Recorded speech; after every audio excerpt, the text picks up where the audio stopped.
I'm Rose. As I walked into my mother's house, the warm scent of roasted chicken and baked potatoes filled the air. I was expecting a usual family gathering, the kind where we catch up over a good meal, share some laughs, indulge in a bit of playful banter, and perhaps even witness a touch of the typical family drama, but nothing prepared me for what was about to happen. The moment I stepped in, I was greeted with warm hugs and loud greetings. My sister Lily, who was visibly pregnant, gave me a tight hug. "You look great, Rose," she said, though her smile didn't quite reach her eyes. Dinner was served, and the conversation started off lightheartedly. Dad went on about his latest fishing trip, while Aunt Mabel took her usual opportunity to complain about her neighbors. For a while, everything felt familiar, normal. Then, as we neared the end of our meal, my mother cleared her throat, signaling something serious. The room suddenly fell silent. I glanced around, sensing the tension.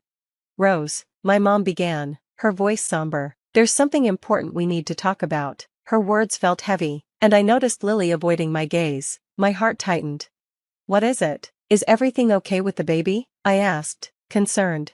"The baby's fine," Mom reassured me. "It's just Lily is struggling a bit. Her apartment is too small, especially with a baby on the way." I waited for her to continue, a growing sense of unease washing over me. "We think it would be best if Lily moved into your house," Mom finally said. Her tone was matter-of-fact, but her words felt like a bombshell. I blinked, trying to process. "My house?" I managed to stammer. "You want me to give up my home?" "It's only temporary, dear," Mom quickly added, trying to ease the tension. "Just until Lily gets back on her feet. You have the space, and it's such a safe neighborhood for a child." I looked around the table, feeling a swirl of emotions. No one would meet my gaze, except Aunt Mabel, who nodded vigorously as though it was the most reasonable thing in the world. "But I've worked so hard for that house, it's my home," I said, my voice shaking slightly. "I know, honey," Mom said softly, "but family comes first, and Lily really needs this." Lily finally spoke, her voice barely above a whisper. "Rose, I wouldn't ask if I had any other choice." I felt a flood of emotions, anger, disbelief, guilt. How could they ask this of me, to give up the home I had built for myself? "Can we talk about this later?" I said, struggling to keep my composure. "I need time to process." Mom looked disappointed but nodded. "Of course, dear, we can discuss it later." The rest of the evening passed in a blur, the weight of the conversation hanging heavy in the air. I couldn't shake the feeling of being blindsided by my family, and I left that night with far more on my mind than I had anticipated. I couldn't focus on the conversation. My mind was spinning from the shock of the request. It wasn't just the fact that they wanted me to give up my home, it was how they did it, in front of everyone, putting me on the spot, as if they expected me to agree without hesitation or questions. As I drove home that night, I couldn't shake the overwhelming feeling of betrayal. The very people who were supposed to support and understand me, my family, were now asking me to sacrifice something deeply personal. My house wasn't just a place, it was my sanctuary, my achievement, the result of my hard work. Lying in bed that night, staring up at the ceiling, I couldn't stop thinking about it. The house wasn't just bricks and mortar, it was filled with memories, dreams, and the sense of independence I had built for myself. The thought of giving it up felt unbearable, yet the guilt of possibly letting down my sister, Lily, and the rest of my family weighed heavily on me. I knew this wasn't just a simple request. It felt like a test of my loyalty to them, a challenge to my independence, and I was torn, pulled between wanting to meet their expectations and standing up for myself. That family dinner had set the stage for a conflict I wasn't prepared for, a challenge that would test my resolve in ways I hadn't imagined. As I finally drifted off to sleep, one thing was clear. The days ahead were going to be some of the toughest I had ever faced. The next morning, I found myself at my desk early, still distracted by everything that had happened the night before. The request to give up my home weighed on me heavily. It wasn't just a house, it was a place I had poured my heart and soul into, and paying the mortgage had been a struggle I was proud of overcoming. As I tried to immerse myself in work, my colleague and close friend, Mark, noticed the strain on my face. "Hey Rose, you seem off today. What's going on?" he asked, leaning against my desk. I sighed deeply, my emotions still raw. "It's a family thing," I explained. "They want me to give up my house for Lily." Mark's eyes widened in surprise. "Your house? But you've worked so hard for that place." "I know," I said, feeling a lump forming in my throat. I've put so much effort into paying off that mortgage, and now, just because Lily's pregnant, they expect me to hand it over. As the day went on, my predicament slowly became the topic of discussion around the office. I hadn't meant to share it with everyone, but once Mark knew, the news spread quickly. In the lunchroom, Janet from HR approached me, her expression full of concern. "Rose, I heard about your situation, but don't you think your sister needs the house more than you do? I mean, family is family, right?" she said.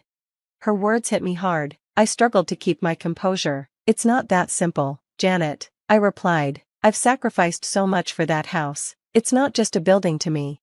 Later, during a team meeting, I found myself once again lost in thought. The weight of the situation hung over me, and I knew this wasn't a decision I could take lightly, no matter which way I turned. I felt trapped between my love for my family and my own sense of self-worth.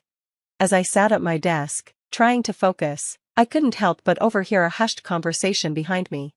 "If it were me, I'd just give up the house. That's what family does for each other," one of my colleagues muttered.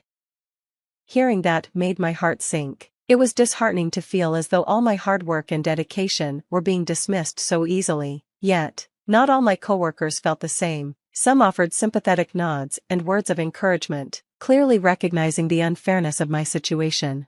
The rest of the day felt like a constant tug-of-war between my professional responsibilities and the emotional turmoil brewing inside me. I realized the broader issue wasn't just my family's pressure, but also the societal expectation that family should always come before personal achievements. This expectation seemed to echo in many of the comments I received throughout the day, as though my own efforts and struggles were insignificant next to my role as a sister. This wasn't just about my house anymore. It was about my identity, my independence, and my right to make decisions for my own life. The pressure from my family was difficult enough, but facing similar attitudes at work highlighted how ingrained these societal norms really were. As I left the office that evening, I felt a strange mix of frustration and clarity. I realized that standing up for myself would be no easy feat, especially when it meant going against what so many people considered to be normal or expected. But the idea of giving in to this pressure, of sacrificing my home and everything it represented, became more and more unthinkable as the day wore on. Driving home, I passed by familiar streets and landmarks, each one a reminder of the journey that had brought me to this point in my life. My house wasn't just a structure, it was a testament to my resilience, my independence, and the countless sacrifices I had made to get here. When I arrived home, I paused for a moment outside, staring at the house I had worked so hard to build and protect. The mere thought of giving it up, especially under such unfair circumstances, only strengthened my resolve. Inside, surrounded by the walls I had painted and the furniture I had carefully chosen, I felt a renewed sense of determination wash over me. I knew the road ahead would be tough, difficult conversations lay in wait, and the relationships with my family might become strained, but deep down, I knew I had to stand up for myself, for what I believed in, and for my right to make choices about my own life. My home represented more than just shelter, it was a symbol of everything I had fought for. That night, as I sat in my living room, I made a decision. I would not give up my house without a fight. I had poured too much of my heart and soul into it to let it go so easily. The pressure I had felt at work that day, the comments and societal expectations, only highlighted the importance of standing firm. It wasn't just about keeping a roof over my head, it was about my dignity, my right to choose my own path, and standing up against norms that so often disregarded individual efforts and achievements. At the local community center, where the weekly neighborhood gathering buzzed with energy and chatter, I realized I wasn't just preparing to defend my house, I was preparing to defend my independence and the life I had built.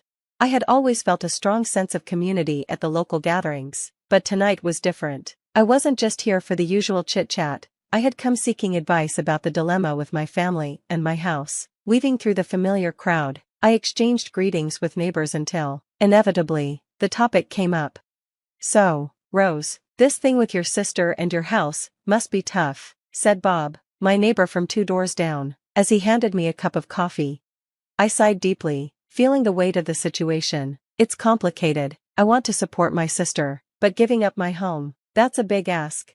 "You've worked too hard for that house, Rose," Sarah from across the street chimed in. "It's unfair to expect you to just give it up."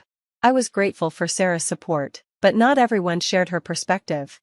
"Family comes first, Rose," Greg, another neighbor, countered, Sometimes we have to make sacrifices for the people we love.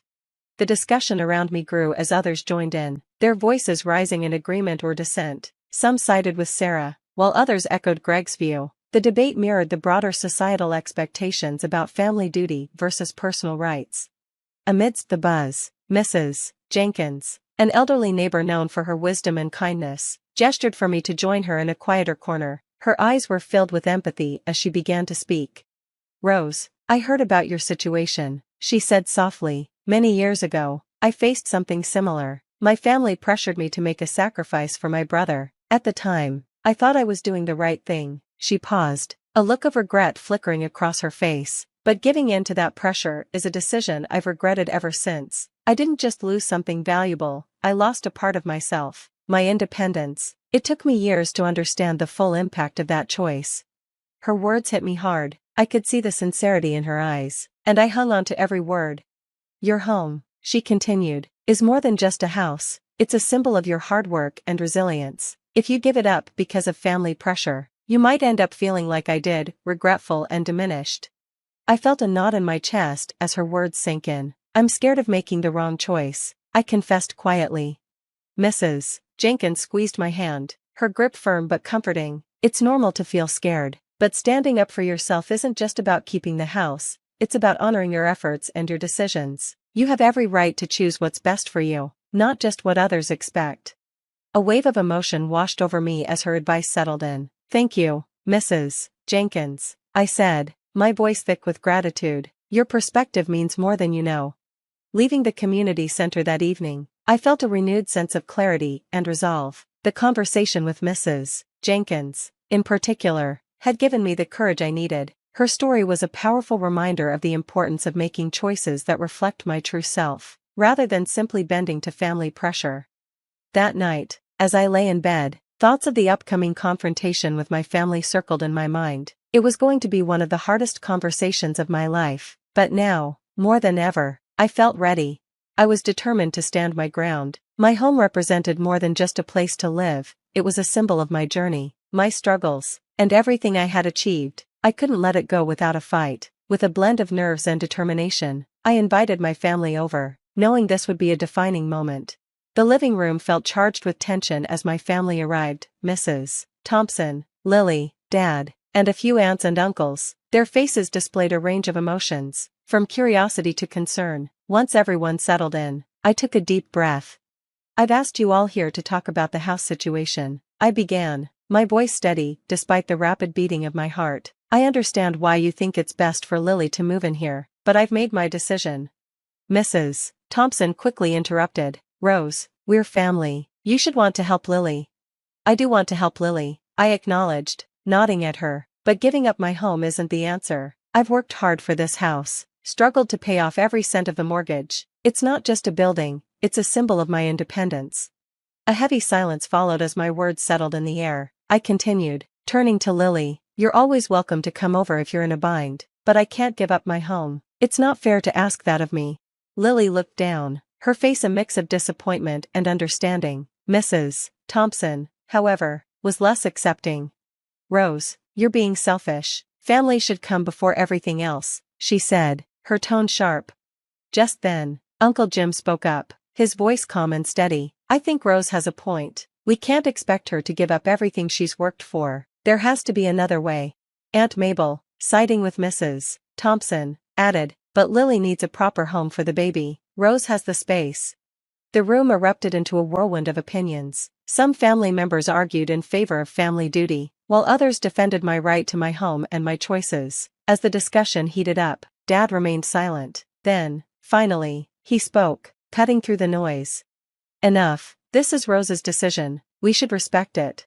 His words brought a slight sense of calm to the room, but the division was clear. Some nodded in agreement, while others, Mrs. Thompson and Aunt Mabel included, looked disappointed, even angry.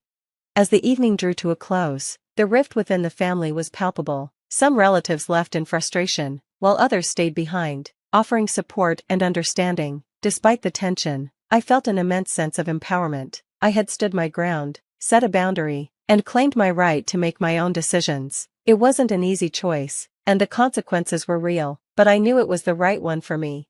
In the days that followed, I found comfort and solidarity in my neighborhood. I hosted a small gathering at my house, inviting neighbors who had stood by me. It was a simple event, full of laughter and shared stories, a sharp contrast to the tension of the family meeting. As we sat in the backyard, enjoying the cool evening breeze, I looked around at the smiling faces of my friends and neighbors. These were my people, those who respected my choices and understood the significance of my journey.